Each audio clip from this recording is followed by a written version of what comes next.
So what I'm going to do is move by speaker. So, and we'll deal with questions at the end. If you have a question, please do post it in the chat. Remember, there's the Discord channels for all of the papers.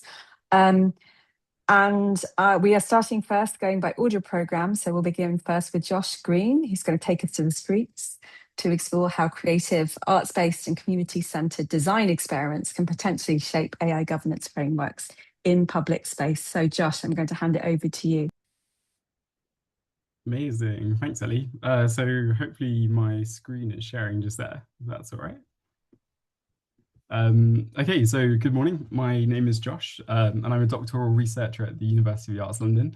And today I'm going to present the London AI Voices Archive, or LAVA for short. And this is a project which was developed during the first year of my PhD.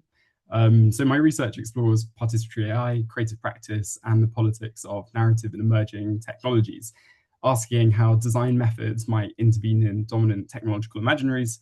And LAVA serves as an early practice-based case study within this broader inquiry. And it was conducted over 6 months with 3 community organizations in South London. And it engaged around 90 participants to basically explore how speculative, community-led design experiments might expand participation in AI governance, especially among communities who are experiencing digital exclusion. So to situate this research a little bit, AI is one of the most narratively saturated technologies of the present, as we know, circulating not only as code or infrastructure, but also, as Kate Crawford argues, as cultural and political formation shaped by promises of acceleration and efficiency. And in the creative industries, for example, Carmio et al. Note that these narratives are increasingly recast creative practice as optimizable tasks rather than explanatory or situated processes. And basically, when speed becomes the primary measure of value, other forms of intelligence central to creativity, care, cultural knowledge, tacit skill, and collective learning become marginalized. And more concerning is how this narrative environment is reinforced by what Campolo and Crawford also call enchanted determinism, where AI systems are presented as mysterious and beyond full comprehension, yet simultaneously treated as authoritative and reliable. So too complex to understand, but also accurate enough to justify consequential decisions. And in this configuration, responsibility becomes diffuse and also contestation weakens. So against this backdrop, participation emerges as this necessary, though still underdeveloped counterpoint. Emerging scholarship on participatory AI argues that influence must be redistributed to those most affected by technological systems, especially publics who are historically excluded from design and governance. So drawing on Arnstein's ladder of system participation, this means moving beyond token consultation and towards genuine citizen power.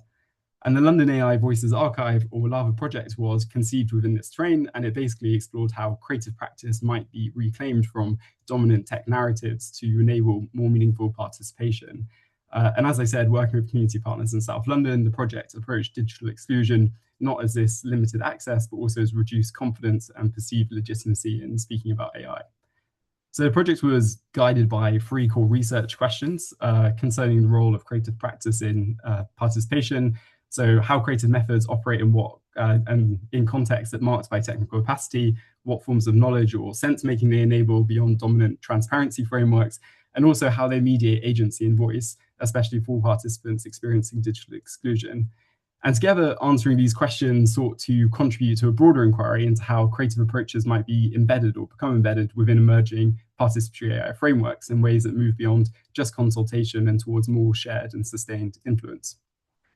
So methodologically, the LAVA project adopted a practice-based research approach, generating knowledge through iterative making, deployment, and also reflection and action, rather than abstract theorization alone. Design experiments were developed in consultation with partner organizations and approved by the University of the Arts London's Ethics Board. And the process began with participatory mapping exercises to identify local manifestations of digital exclusion and also potential future hotspots for where AI-related harms such as bias or surveillance might intensify. And from this phase emerged a series of design experiments responding to these hotspots, so conceived as situated probes rather than didactic workshops. And while informed by speculative design traditions, they were embedded within everyday neighborhood contexts rather than institutional settings. Deployed in libraries, community hubs, and cultural centers, this spatial strategy aimed to reduce signals of academic authority and also mitigate power asymmetries, and also invite participation from those unlikely to attend formal consultation sessions. So 5 principal experiments structured the engagements. First, the community board used sound and spoken word to examine how community concerns are registered and also filtered as reporting mechanisms become increasingly digitized. The second, the data booth, invited reflection on text and image analysis, foregrounding biases embedded in data collection and also facial recognition system. And the third, tagging station employed video to surface the often invisible labor of training machine learning models, prompting discussion around categorization and also cultural flattening in creative production. The fourth, deployment game, used structured role-playing to explore social, economic, and cultural consequences of AI implementation. And the fifth, which was manifesto mapping, facilitated participatory exercises through which participants articulated governance principles, accountability mechanisms, and also locally grounded oversight strategies. So the 5 experiments were designed to function both independently and also collectively, guiding participants from initial engagement towards contribution. For example, the data booth experiment invited participants into a semi-enclosed space where, following informed consent, a photograph was captured and processed through a generative system that translated the image into a visual and textual outputs. And these were then immediately printed using a thermochromic printer and displayed on the exterior of the booth, rendering typically hidden processes of data capture and classification visible. And the design experiment was structured as a staged encounter. So from consent to capture, algorithmic interpretation, and then public display, the interaction condensed the data pipeline into an experiential sequence, prompting reflection on how embodied presence becomes machine readable and also publicly circulated. So participants were offered structured outputs and prompts, but engagement also remained open-ended. So the design avoided compulsory surveys, and instead participants could voluntarily record reflections via a QR-linked video submission. And with consent, contributions were uploaded to a digital archive where recurring words and phrases were connected through a community-generated glossary and interactive map. And then these became shared community tools, so sites for linguistic negotiation that captured how participants contextualized, redefined, and resisted terms prevalent in AI discourse, supporting articulation of alternative imaginaries. So across the 6-month period, approximately 90 members of the public engaged with the experiments, and around 60 felt comfortable to contribute to the glossary and interactive map. And this resulted in a participatory manifesto for AI governance intended for the presentation to local council and governments through organizations' existing relationships. So that's the glossary. And several findings emerged consistently across these sites. So first was the way in which creative engagement generated forms of tacit situated knowledge which weren't reducible to technical explanation. Participants didn't require a fluency in machine learning to articulate concerns about bias, labor, or surveillance. Reflections emerged instead through embodied interaction rather than instruction, suggesting that meaningful participation can draw on lived experience rather than technical literacy as a starting point. And second, spatial conditions shape the democratic access, so operating outside of formal institutional settings reduced authority effects and also broadened participation. By situating the experiments in everyday environments, engagement didn't just depend on digital recruitment or also prior expertise. And then third, creative practice revealed language as a site of power and reclamation. So through the experiments, participants were able to challenge and redefine dominant AI vocabularies, intervening not only in systems, but in the categories through which those systems are understood and also become legitimized. And then finally, the experiments fostered a collective authorship, so enabling forms of citizen power. So through shared articulation and also collaborative reflection, participants moved from responding to AI systems to imagine alternative technological futures. So through iterative engagement and reflection, 5 substantive concerns recurred. Participants emphasized that their most pressing challenges around housing insecurity, welfare access, social support, and loneliness sit largely outside of mainstream AI discourse. Many were skeptical of AI as a short-term solution to structural inequality, raising concerns about automation's impact on employment, cultural recognition, and also environmental sustainability. But importantly, these critiques didn't amount to rejection. Through the manifesto writing, participants also articulated alternative imaginaries, which were centered on community autonomy, cultural preservation, and also collective well-being.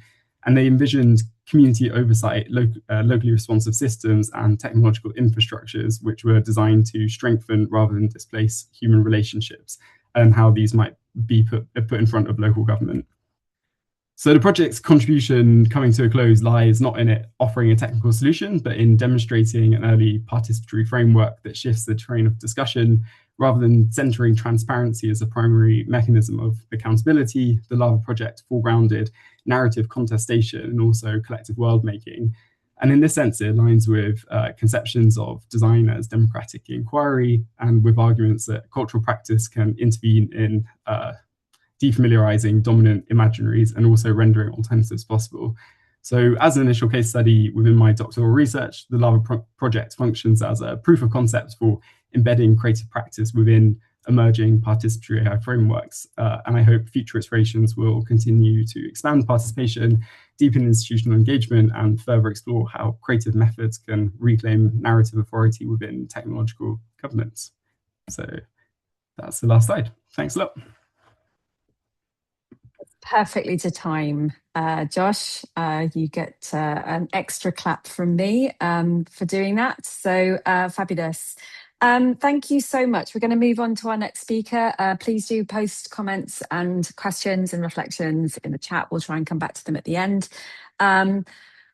Moving on now, we have Viktor Keto. If we could change the spotlight to Viktor and move on to the next presentation. Oh, or me.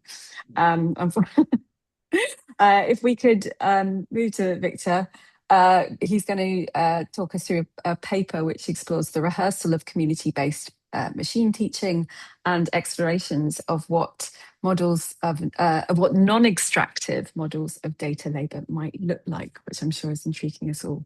Thank you so much. Over to you. Hi, let me just start the presentation mode. I cluttered my screen with all kinds of notes and the like. Bear with me.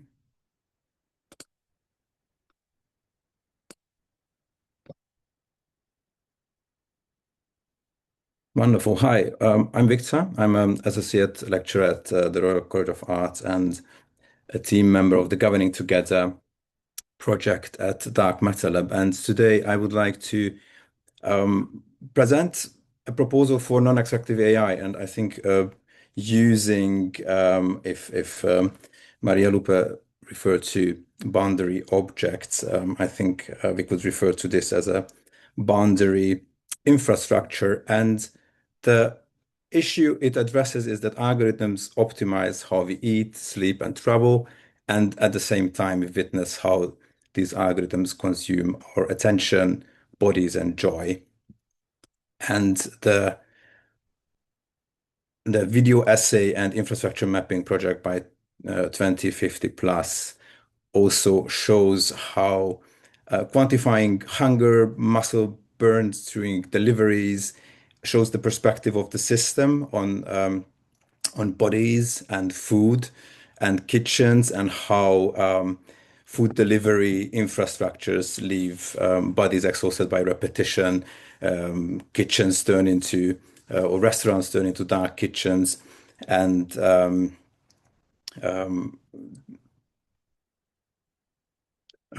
this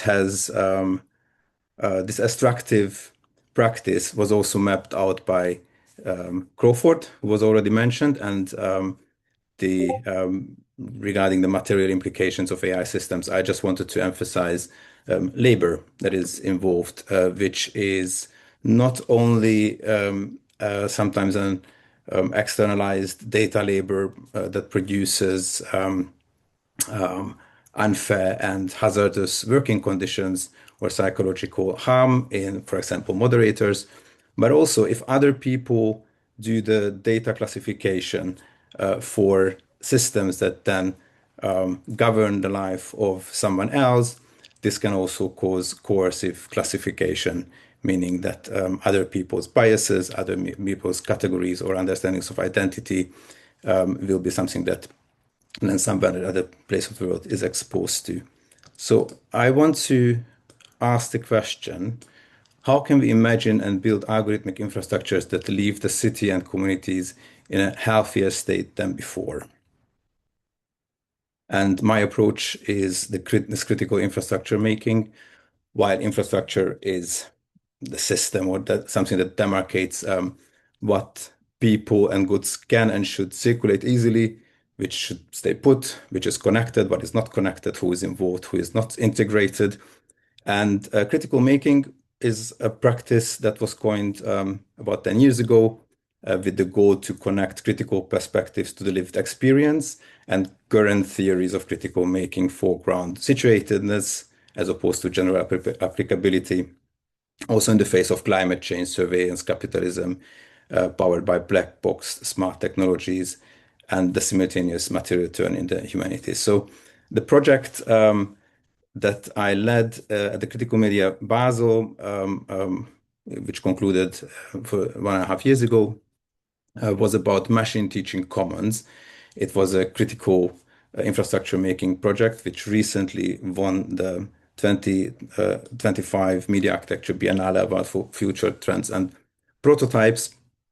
I would like to offer this as a case and as a discussion starter about non-extractive AI and its implication for labor, but also how implicit, convivial, affective aspects of community life can filter into a model through manual data labeling.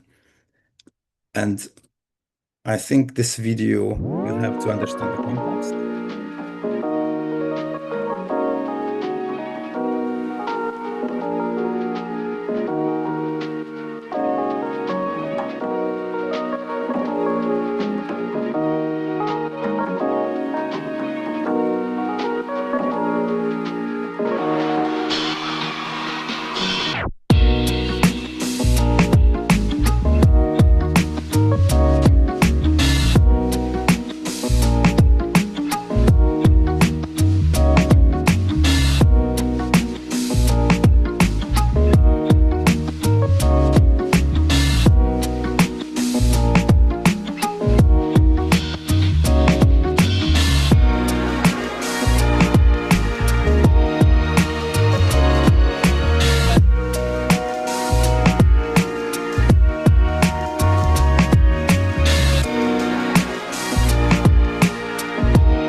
One disclosure in this documentation of this field test of the project, you've seen sensor data. That was speculative. The data that the community was using was actually pantry data or what's in your fridges that was manually entered.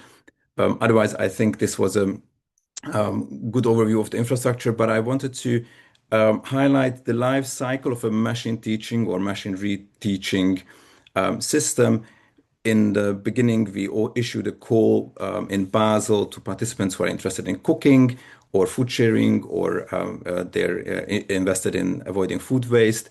7 people came together. We started with sharing stories about cooking, workout, carbs, allergies, and based on these stories, getting to know each other, we created a living document with about a dozen rules for how to distribute rescued food that is abundantly available in Basel. We did, literacy was mentioned. We did have a little bit of training of how to enter the data and how to do the manual labeling, how to classify data, which we then did. I will share a screen. Basically, the manual labeling revolved around looking at if this is what's in people pantries and broccoli is available, then Eleanor gets the broccoli. So that was basically the labeling activity. And we trained the model based on this data. So our project partner from Food Angels, who on a daily basis for 2 weeks picked up rescued food, entered what's available to the system, and the algorithm, the distribution model would respond with an address. And after delivery and cooking, we had substantial assemblies where we discussed and iterated the protocol and then retaught the machine by relabeling. This was the loop where we realized that reteaching is key for autonomy, but also if you've done loops for a while, maybe you were also just to fade out or retire the system after a while. So in the assembly meetings, we shared stories, and I wanted to share one or two because they will be important in the next step. For example, Eleanor got a lot of chocolate and in one delivery, and then she brought it to the hospital where she works and distributed it, give it away for colleagues, for which the colleagues were very grateful. But it had a strange taste in her mouth. She wasn't sure she wanted to become the lady who brings the chocolate. And Jade, on the other hand, said that she doesn't like raisins in the cereal, but she got raisins in the cereal with the next delivery, so she was singling it out. And this image is an image of protest where she, with humor, said, "Well, I'm hanging in there, but that's not really what I like to do," or like this is what I got. So all these stories and all these convivial and conscious, and then we were very conscious with each other, created also already in this short time like an effective and convivial atmosphere. And the question is, how does this translate into the model?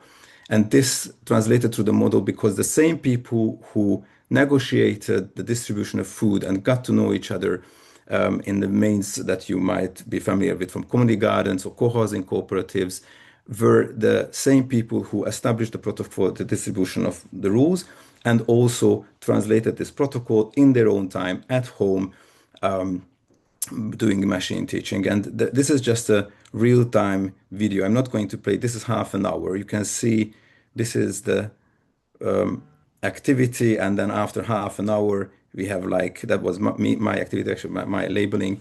We have like 300 data points. So it's very laborious, very meticulous, and slow-cooked, homegrown training data. So normally, in the majority of cases, if you have a community who negotiate and deliberate about a shared resource, in this case, if they delegate the labor of labeling, if they delegate the data labor, this delegation or the data labeling will be governed by rules and protocols. In this case, I argue, these stacks of the community-based machine teaching infrastructure were collated. So it was connected, the data labeling was connected by the shared, lived, embodied experience of cooking, receiving the deliveries, which means that the care, affect, and conviviality was able to filter through the layers, which is great, but also is a bit problematic. Of course, now the community members were not just mindless recaptcha, unwitting laborers, and the AI magic was gone because the data labor was not hidden strategically, but it was tangible and was part of the commoning. It was part of the orchestrating the shared resource, just like the liberation of the cooking. So this means that implicit, convivial, affective aspects of community life filter through into the model instead of joyless, bland, generally applicable standard, like the standard distribution engine. At the same time, we experienced the labor, and it was a lot and meticulous. So this also means that we understand, or the community understands, the real costs and hence the value of the technology for themselves, which I think is a very important next step to if you want to create infrastructures that leave the community in a healthier state than before, to understand the real costs and balancing out against the value. And the next step will be, I propose looking at gold standard small data, because even in the age of automated machine teaching, in the end, and in the beginning, there was always data that was created by expert knowledge, by hand. And if you think about situated and community-based data practices or AI, the question is, how do we establish the protocols and practices to generate these gold standard data sets for community use? Thank you very much. Fabulous. Thank you so much, Viktor. If everyone can remember to please log their questions in the chat as we go. And presenters too, speakers, if you have some work that you want to share, opportunities to collaborate, any thoughts, any interventions that you think should be out there, please do put them in the chat too, because it would be nice for people to get a better idea of your work. Okay, so we're going to move swiftly on to our next speaker. If I can ask Keto to spotlight, I think it's a double spotlight. I don't know how difficult this is. Sanjay and Siddharth, who are going to be talking about ideating, conceptualizing participation in terms of ongoing acts of negotiation, contestation, and dissent, illuminating participatory practice as epistemic and political counterpower, which is extraordinarily exciting. So can I hand over to you, Sanjay, first? Hi. Is that working? Can you see my shared screen? That's grand. Okay, Yeah. great. Okay, so hi everyone. It's great to be part of this panel and event. So this morning I'll be doing a joint presentation with Siddharth Souza, and as you can see, our title is Participation and Contestation. As you know, participation has become a real buzzword in contemporary AI ethics discourse. We often hear it in community consultation or stakeholder engagement, with the promise that bringing more voices into the room makes AI more democratic and inclusive. But we're kind of saying something quite simple, that inclusion is not the same as empowerment. In many participatory AI initiatives, the socio-technical system remains intact, and participation becomes a way of smoothing out friction, absorbing critique, translating dissent into feedback, and legitimizing decisions already made. So we want to reframe participation as contestation, where authority is disputed and alternative AI futures can be imagined. And that means asking critical questions about power. As Kaluri insists, this is not about whether AI is good or fair, but how does it shift power? Who sets the agenda? Who defines the problem? Who benefits materially and politically? And what forms of refusal are possible when participation takes place on unequal terms? And I don't think we talk about refusal enough. So this framing draws on critical data justice and decolonial perspectives, but it's also grounded in a long tradition, and I think other people have said this, that warns us that participation without redistribution of power is actually an empty gesture.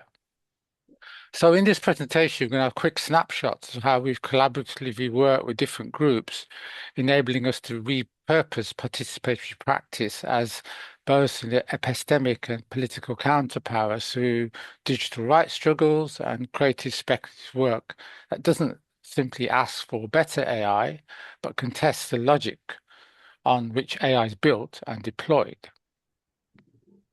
So let me ground this in a concrete example from a project I coordinated. It was called Inclusive Futures, Radical Ethics and Transformative Justice for Responsible AI. And it's part of a big funding program in the UK at the moment about interrogating the idea of responsible AI. So my project was developed through a close partnership with a group called Blastfest, and they're a community organisation that works across art, science, activism and grassroots engagement. And Blastfest's approach is one of flipped engagement. So rather than parachuting in research or experts into community, the partnership is structured so that community priorities shape the agenda, the methods, and questions being asked. And they actually also nurture the relationships to community, which takes many, many years actually in practice. And methodologically, we use an Afrofuturist speculative design to disrupt the kind of inevitability narratives around AI and to surface histories and futures that dominant AI erases. So speculation here was a practice for collective sense making, a way to ask what kinds of AI futures are being normalized and what other value systems, care, solidarity, the commons, could repurpose, design, and govern. And we've seen these in the other presentations. So just a quick idea of some of the project activities that I was involved, because we're co-presenting, I haven't got much time. So for instance, one of the project activities was a data playbook workshop. So this workshop began from the infrastructural reality of AI data sets, how they're sourced, governed, and made legitimate. And participants mapped data journeys and raised concerns that were political demands, so representation beyond tokenistic diversity, stronger accountability, and insisting on the social dimensions because human life exceeds what systems can classify. A second project activity was a dean making workshop, which built on what we did in the first workshop as a practice to collectively do critical thinking about technology where ideas took material and creative form. And especially rather than the zine being merely an output, it was a process of making that became a space for shared dialogue, reflection, and building solidarities and knowledge. And the zine embodies the project's commitment to non-extractive, community-centered knowledge making, a form of grassroots publishing that tries to give voice to lived experience. So the hope is that it contributes to building a kind of counter-public, a collective spaces where people don't simply learn about AI, but contest why AI exists and who benefits and profits from it. Okay, I'm going to hand you over to my colleague Siddharth. I don't know if I can still keep sharing my screen and Siddharth just continues speaking. Yeah, I think that will be fine. No problem.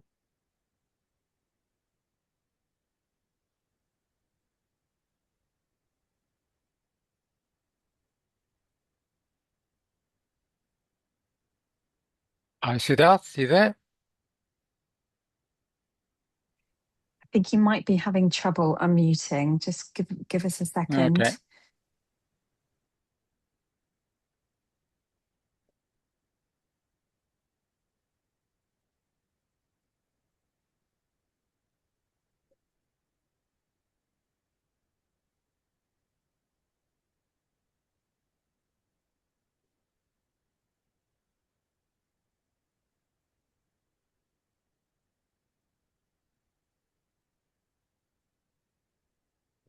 Hi, can you hear me? Yeah. Yeah, that's Okay. brilliant. Sorry about Yeah. that. Just to take over from where Sanjay left off. The project that I wanted to share is a project on AI and imagination. It's a project that's based in India, and it's working with children to think about what kinds of futures they see with AI. Part of this project was that we wanted to ground the question of how to uh, build a vocabulary for children's rights, where children are not just consumers of AI, but also thinkers, doers, and those who can actually imagine it. So this project was a collaboration between Justice Adda as well as, which is a law and design social venture in India, a museum, and child rights organizations. What we were interested in doing was we wanted to articulate how children could be placed at the center of AI futures through working with them to understand what are their concerns, what are their aspirations, what are their hopes. And we did this through storytelling, through play, and through debate. Uh, Critical to this project was that we wanted to articulate a way to not only assume ways in which children engage with AI, but also find what kinds of frictions, what kinds of alternative imaginations are possible. So I'll briefly share two methods that we used. Sanjay, next slide, please. So the first one that we tried and we worked on was through building comic books. In these comic books, what we did was we presented scenarios that children engage with in different settings. So, for instance, at school, it could be preparing for an exam, it could be developing a situation for a school assembly. It could be substituting a teacher who happens to fall ill. And the idea here was for children to complete the story when we gave them this prompt. Through these encounters, what we were able to find was that children also were able to think about AI as interfaces, as questions where there were values embedded in it, where there was a certain discipline that they had to negotiate, but also the socio-cultural tensions of how AI creates these divisions, creates certain challenges when it comes to access, but also how inclusion works in a classroom setting as well as at home.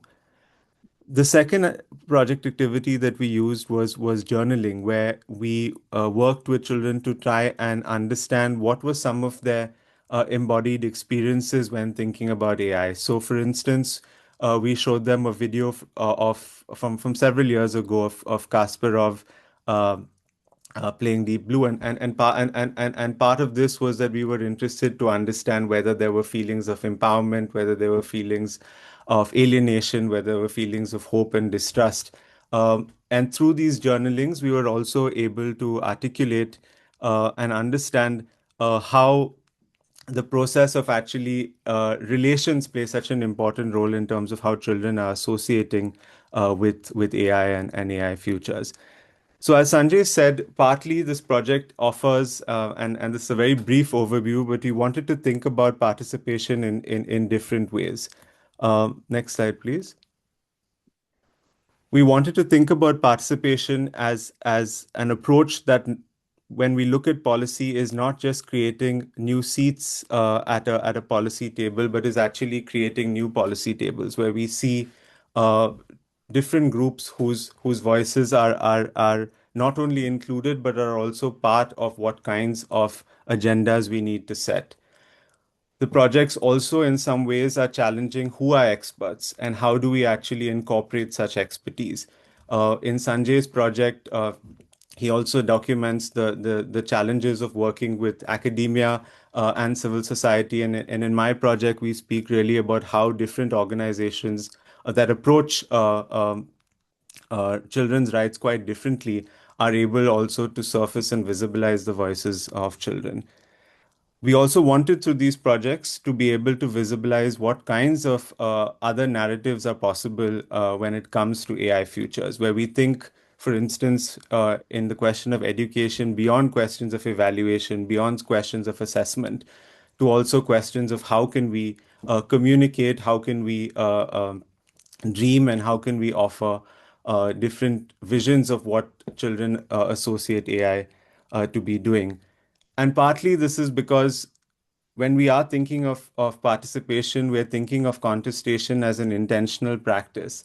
We're thinking of it intentionally because, as we've seen, and this is also a common discussion currently around the AI Summit, is how can we actually, if we are really interested in questions of democratization, how do we move beyond these questions of efficiency and seamlessness to also seeking friction, and friction as being necessary to be able to ensure that the way in which we think about participation is also one that incorporates the fact that there are different points of view, different expertise, and different policy tables that we need to consider.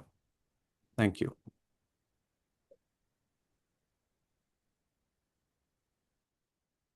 Fabulous. Right. Again, if you are able to, please do post questions in the chat. It really helps us to have a log as we go. And we'll come back to them at the end and hopefully have a really good deep dive. But thank you so much to our speakers. Really fascinating paper. I'm looking forward to discussing it in just probably in about 10 or 15 minutes. Fabulous. Right, on to our last paper today.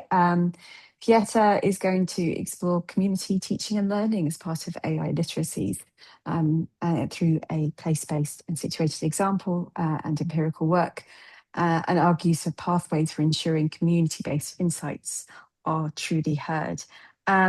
Right, Pieter, I think I'm just going to pass over to you if all of your microphones and things are working fine. Great. Hopefully. Can you hear me? Yes, grand, thanks. Great. Thank you so much. Thanks for having me as part of this very interesting panel. And apologies if I'm doing the occasional cough. I have a bad cold. But today I want to talk a bit more about the research I've done, and I'm still working on currently on co-creating AI inclusion with members of financially disadvantaged communities. And I want to mention this research is in collaboration with Ofcom, the UK communications regulator. And I'm very grateful to have received funding for an innovation fellowship funded by the British Academy and BRAID, which is the Bridging Responsible AI Divides program. And if I can just go to the next slide. So why am I conducting AI inclusion research with vulnerable communities? Well, we know that a lot of problems of AI are related to the lack of diversity and the lack of involvement of ordinary people in AI development and AI research. We also know that members of vulnerable communities are very often absent in most research, meaning that their views are not translated into policy perspectives. So we really wanted to centralize diverse perspectives and give ordinary people a voice when it comes to AI. And involving communities experiencing financial disadvantage is really important because research indicates that these people think AI is not for them, while at the same time they're most likely to be impacted by AI, for example, the use of AI in automated welfare decisions, or they're more likely to be the victim of scamming or disinformation and things like that. And this research was inspired by the Public Voices in AI project. And as part of this project, the Lovelace Institute and the Alan Turing Institute conducted a large-scale survey in which they inquired about how people feel and think about AI. And in the most recent iteration of the survey, there were specific boost samples included to target 3 specific groups. So individuals on lower incomes, digitally excluded populations, so with low levels of digital skills, and ethnic minorities. And inspired by the quantitative findings of the survey research, we wanted to add some qualitative in-depth focus and thereby specifically targeting vulnerable communities on low incomes and low levels of digital skills. And this project builds on an earlier project I have done with my colleague Andrea Medrado, and our paper Participatory Action Research in Critical Data Studies Interrogating AI from a South-North Approach was published in Big Data and Society a couple of years ago. And in this paper, we challenged the dominance of Western or Northern epistemologies in AI studies and argue that pedagogical approaches of the Global South or the majority world can also inform and improve data justice perspectives in the Global North. And this PAR approach is heavily inspired by the work of Paulo Freire and Orlando Falsborda, but also bell hooks. So Freire's critical pedagogy critiques the so-called banking model of education, basically seeing students as empty bank accounts to be filled with deposits of knowledge by the teacher. And instead, Freire argues for developing a critical consciousness and not treating learners as passive objects, as this reinforces power imbalances. Falsborda pioneered PAR research, and he stresses the importance of communities that actively lead the inquiry. And these communities should be seen as full partners and co-researchers rather than passive recipients. And finally, bell hooks argues for engaged pedagogy, which prioritizes the well-being of both teacher and learners, but also focusing on the empowerment of learners. And she advocates for breaking down the traditional hierarchy in education for a dialogic process where knowledge is co-created in an open and respectful discussion. And in that sense, learning can also happen anywhere and is not confined to formal institutions.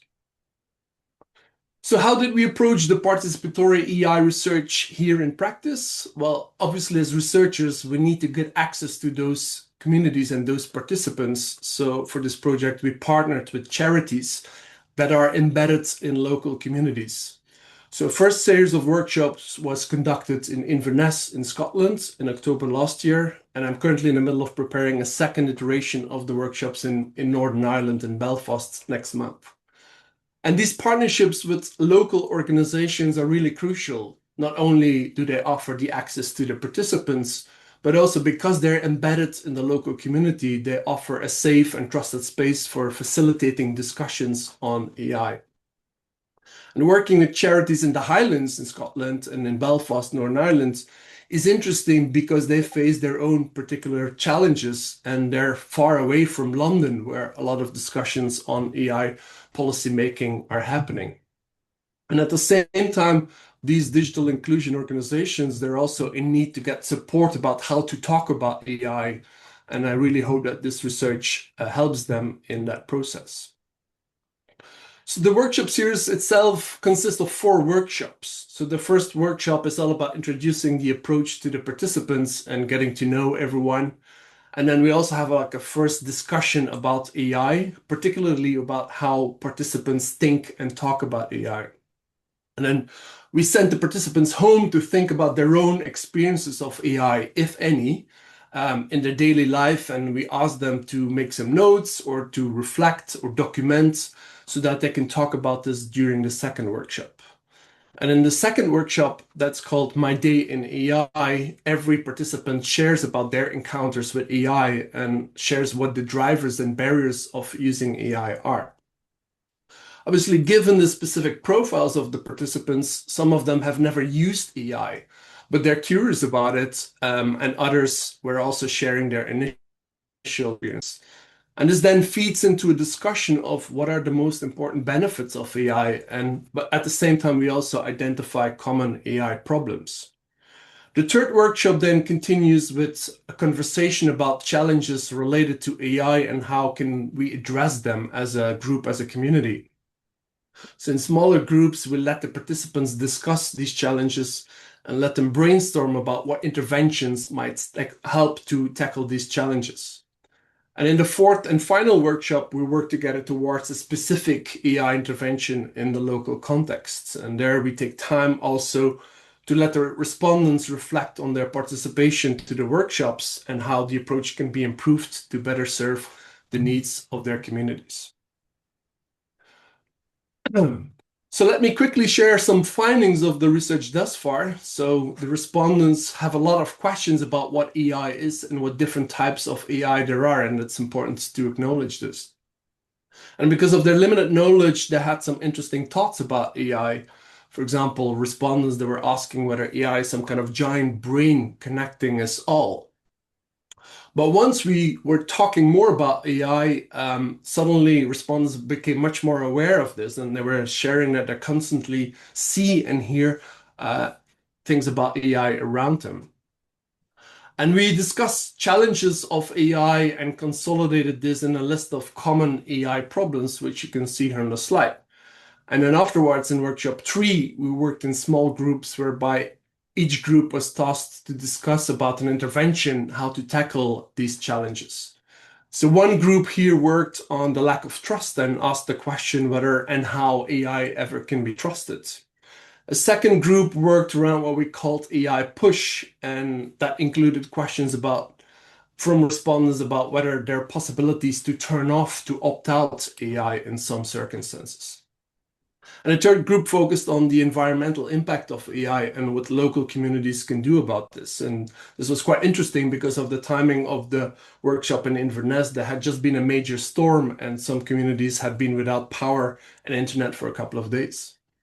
And then in the final workshop, the group designed an intervention about how to keep up with the rapid development of AI. And we discussed there the role of different local stakeholders in this.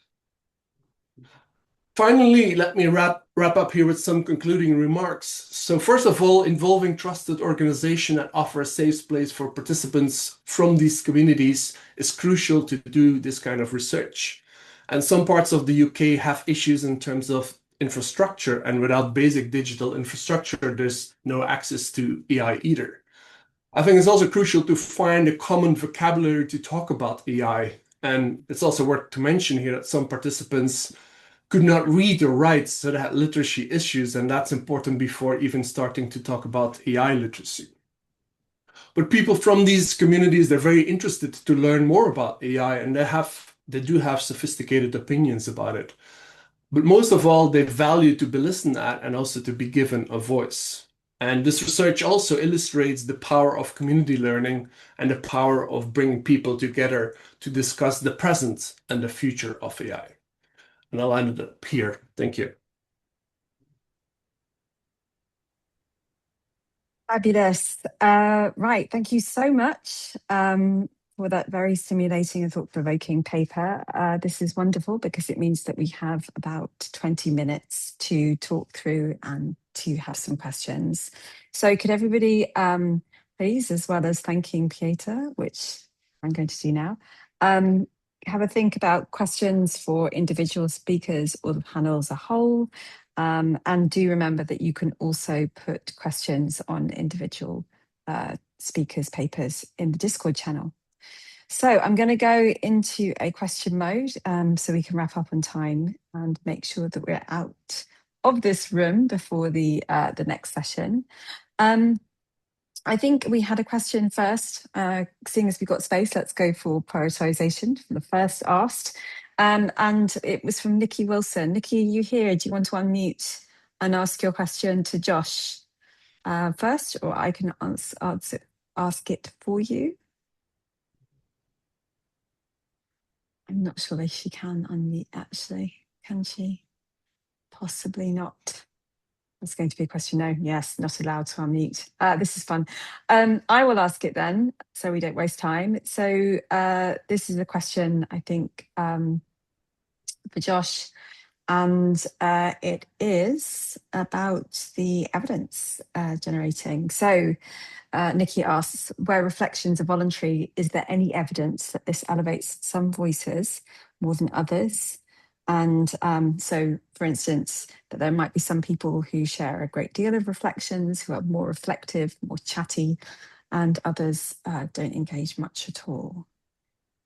Yeah, I think it's a good question, and I think I can explain it by talking about how we, me and my kind of like supervisors started this process, and it was quite difficult because working with these three organisations in South London, I was talking about Peckham Theatre, Peckham Library, and also Loughborough Junction Action Group. We tried to kind of like organise more conventional and standard workshops where people could come and contribute to kind of like AI discourse or discussions. And I think on numerous occasions, we just found that there were very little people who were willing to give up their time to come to a dedicated session around an AI workshop and talk about their thoughts or the ways they felt excluded.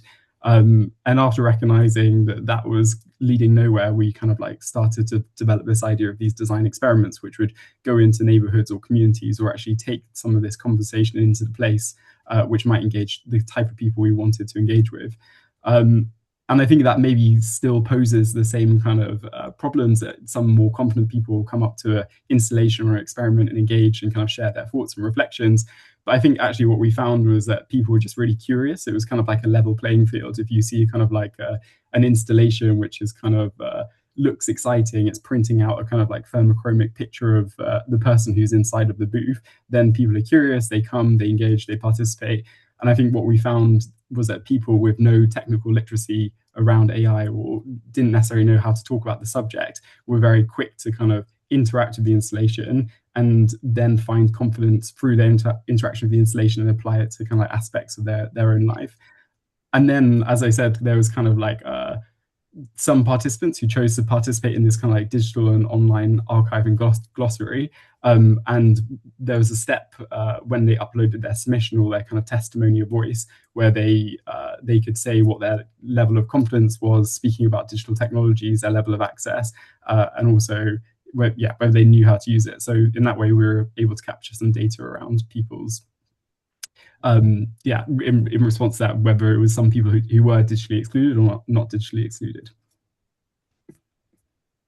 Nikki, is there anything, do post the chat if there is anything that you want to come back on from that, or if that has answered your question in terms of what you've pushed to Josh. Okay, fabulous.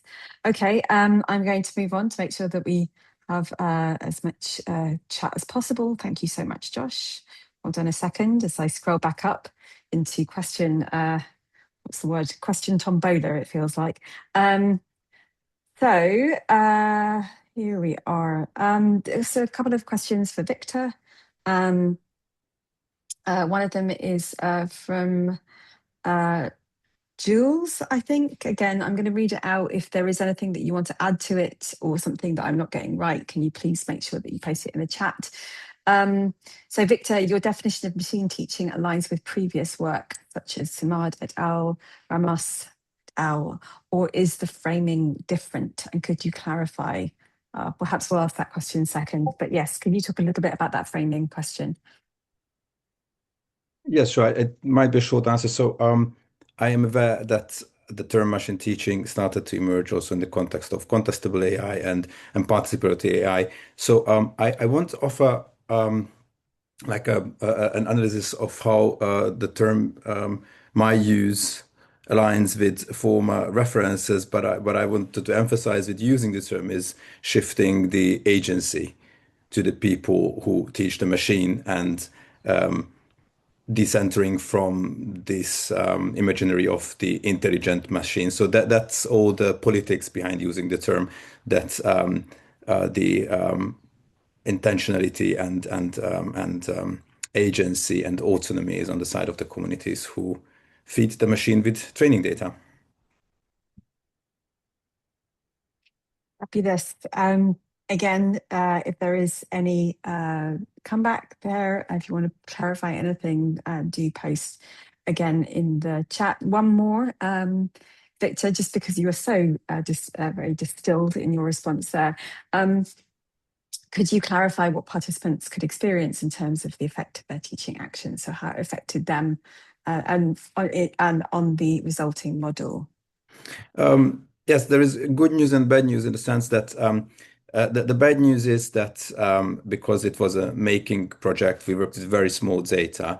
The ambition was really just to have a distribution engine, a model that produces better than random, or that is we can perceive as better than random responses, and this is I think what we achieved. So it was quite the responses were hard to track back to the machine teaching activity that we have done. So this is the bad news. The good news is that because the individuals who were like providing the data about their kitchens and then labeling the data of everybody's kitchens understood what kind of data we generate. They understood that the model, like we were talking about how the model works, it basically looks at loads of screenshots or snapshots of kitchen data and then looks at what kind of labels we applied, and when Food Angels enters a food that is available, the distribution engine will say, "Oh, this looks very similar to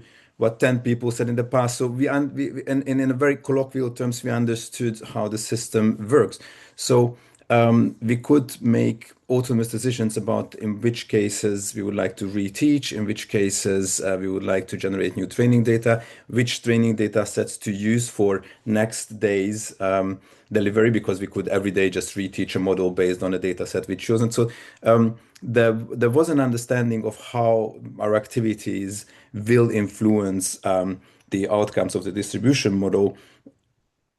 In theory, the practice of the whole infrastructure making project, is just also because small data numbers and small data, that's the responses might have come across as slightly random, but it was not it never ceased to be a black box, but the autonomy of the users or the participants penetrated it to a much deeper level than when I used ChatGPT. Fabulous. Does anybody have any follow-up from this? Otherwise, I'm going to move on to a question, which is a general question, I think one that can apply to the whole of the panel. But perhaps we can start with Siddharth and Sanjay's response to this. So this is from Solomon Basil. Very interesting. A question: how do we move from episodic participation towards embedding participation as an institutional governance layer with traceability and auditability built into the system itself? Many participatory AI initiatives operate at the level of workshops and co-design processes, which is great, but where next? So I guess for Siddharth, that's how can we cultivate an AI imagination to sustain us across all these systems? Thanks, Eleanor. I can start and then hand it over to Sanjay. So I think in our particular project, what we've tried to do is we've partnered also with different child rights organizations. So one is focused on child advocacy, the other is a museum, and the third is focused on STEM education. And partly the reason for this is what we'd like to do is after we're developing a series of modules for educators through which, in addition to having these provocations, we're also creating modules that can result in training of trainers. But one of the key things that we're trying to do, and I think this relates to the question of how do we move from to institutionalize this in a way, is that some of the groups that we work with also organize children's parliaments, which work in parallel to the Indian Parliament. So part of this is how do we translate the kind of voices and imaginations that are emerging from these workshops and these trainings that we do also into policy proposals where children themselves are advocating for their own ideas and policies and visions for what AI can do. So partly it's a deliberate choice of what kinds of partners and expertise one can have, but also to try and shift the spaces in terms of how children in these instances are not just producers of these information, but also advocates for their own interests. Sanjay, would you like to add to this? Hi, I mean, I could just briefly say something about the kind of context of the group I worked with in relation to Blastfest. And one of the challenges they have is building their own infrastructures. Because it's all voluntary based, they don't have any real funding, but they kind of exist because they're part of the communities they serve. So I think it's about when we think about institutional layers, where do we locate that? Because the problem with, as we know, with Oh no, come back, finish that thought. Oh, what a shame.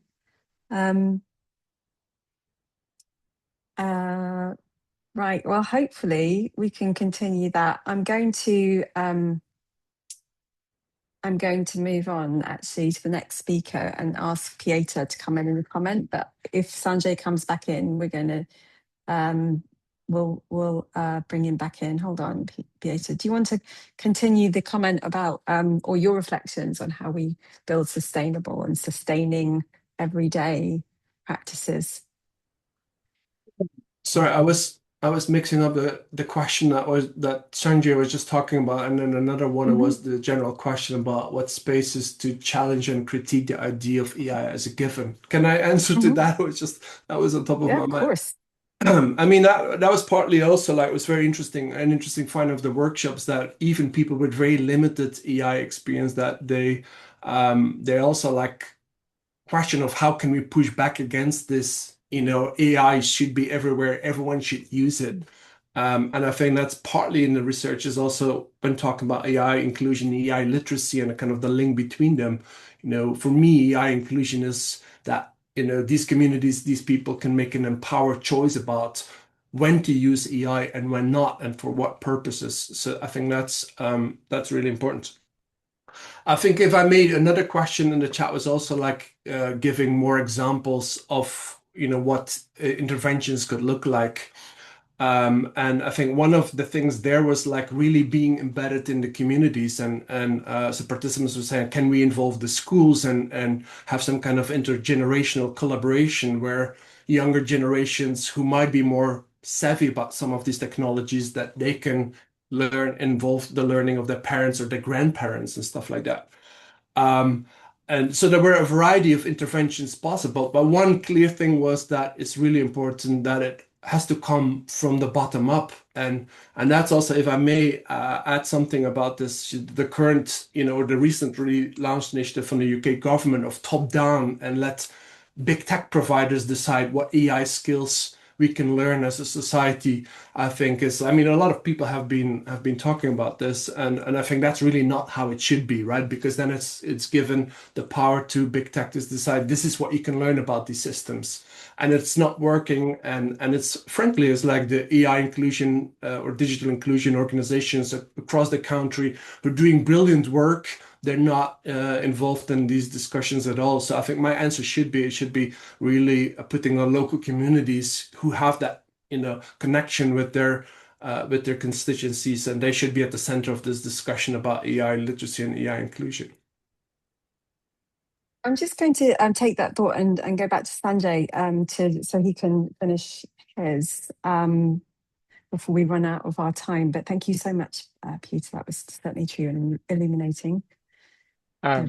Sorry, I run a Linux desktop and sometimes it doesn't play well with Zoom. Yeah, I've actually what Pieter was saying, I'd just kind of reiterate about, who's actually, what is AI actually for and who does it serve? I think there's a fundamental problem we've got, and AI is driven by this kind of accelerationist way of thinking about progress and development, and to work with communities and include them is a very slow process, which goes against even the way grant funding works, and it's very, very asymmetrical relationship. And at best, I mean, there's more talk now developing more local AI models, training them, as we've seen in some of the examples. But obviously big tech's not interested in funding that. So we have to think about, human-centered infrastructures which use technology. At best, technologies augment our capacities, but the way AI has been being deployed is kind of erasing our capacities. So we do have to sort of flip our engagement and really think from the very start, what is this AI tech serving and who is it serving? And that question isn't asked enough, I think. Yes, certainly. I think it's something that we are all quite tasked in this work to keep asking. I think also it highlights some of the really sticky issues, doesn't it, of saying one of the solutions is to go to communities or to involve creative practice when those infrastructures themselves are so fragile at the moment. Certainly they are in the UK. I'm sure they are elsewhere too. Viktor, I think you have your hand up. I'm having trouble finding you. Hold on. I want to bring both you and Josh back into the spotlight if I possibly can. Zoom find me if I start to talk. Let's see. It could do. So I would like to briefly react on this question of shifting away from just workshops. And also there was another question about how transferable is such a setup that like I presented or some of us also presented. And I think it comes down to a different business case than, for example, ChatGPT. Many cases, if it's Grammarly that edits my text, English language applies to a large section of of the population. But if you talk about situated knowledges or community-based infrastructures, these are less generally applicable. So is the data. So I think if you think about how an experiment that worked with a couple of hundred people can be replicated, my learning is that what can be replicated is not the data or the model, because that was very specific to our Basel experiment, but the protocols or the approaches of how to invite people, the questions to discuss, think about what information or data is expressive or valuable for our endeavor, how we collect it in meaningful ways. And so the protocols of machine teaching is something that we can refine and then transfer to different situations or context. Even the data that we generated within this machine teaching commons project in Basel was sometimes not applicable from one week to the other. So that's one thing. And the other is in terms of business case, if we know the cost of participation, which is, of course, not very, Lily Irani said that, it's such participatory endeavors are just not very investable. They don't scale very well. So there is a different business case to be made for more situated or smaller data, small data approaches to AI. So I think when we figure out the cost and value and have handbooks and cookbooks and transferable protocols, this is maybe the next step towards institutionalizing community-based data practices. I'm going to, unfortunately, have to now move us on and close our discussions. I really hope that you will continue the debates and your thinking on the Discord channels, but we are going to pass over to the next session. So can I just say a warm thank you and to all of our speakers today for giving us such wonderful material to think with and to work with in the future. So I'm going to now pass on to, I think it's Eva, who's going to take our next session forward.